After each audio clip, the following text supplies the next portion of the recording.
Madanapalle sub collectorate file దగ్ధం కేసులో కీలక పరిణామం చోటు చేసుకుంది. మాజీ ఆర్డీఓ మురళిని తిరుపతి సిఐడి అధికారులు అరెస్ట్ చేశారు. సుప్రీంకోర్టు ఉత్తర్వులు ఉండడంతో స్టేషన్ బెయిల్పై విడుదల చేశారు. సిఐడి డీఎస్పీ వేణుగోపాల్ ఆధ్వర్యంలో అదుపులోకి తీసుకున్నారు. అన్నమయ్య జిల్లా మదనపల్లి కలెక్టరేట్లో గత ఏడాది జూలై 21న రాత్రి ఫైల్స్ దగ్ధమయ్యాయి. ఈ కేసులో ఇప్పటికే అసిస్టెంట్ గౌతమ్ తేజ, మాధవరెడ్డిలను అరెస్ట్ చేశారు. ఇప్పుడు మాజీ ఆర్డీఓ మురళిని అదుపులోకి తీసుకున్నారు. ఆయన పాత్రపై స్టేట్మెంట్ రికార్డ్ చేశారు. అయితే ఫైళ్ల దగ్ధంతో తనకు ఎలాంటి సంబంధమూ లేదని మురళి తెలిపారు.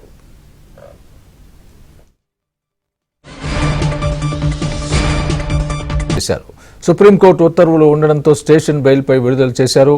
సిఐడి డీఎస్పీ వేణుగోపాల్ ఆధ్వర్యంలో అదుపులోకి తీసుకున్నారు. అన్నమయ్య జిల్లా మదనపల్లి కలెక్టరేట్లో గత ఏడాది జూలై 21న రాత్రి ఫైల్స్ దగ్ధమయ్యాయి. ఈ కేసులో ఇప్పటికే అసిస్టెంట్ గౌతమ్ తేజ, మాధవరెడ్డిలను అరెస్ట్ చేశారు. ఇప్పుడు మాజీ ఆర్డీఓ మురళిని అదుపులోకి తీసుకున్నారు. ఆయన పాత్రపై స్టేట్మెంట్ రికార్డ్ చేశారు. అయితే ఫైళ్ల దగ్ధంతో తనకు ఎలాంటి సంబంధమూ లేదని మురళి తెలిపారు.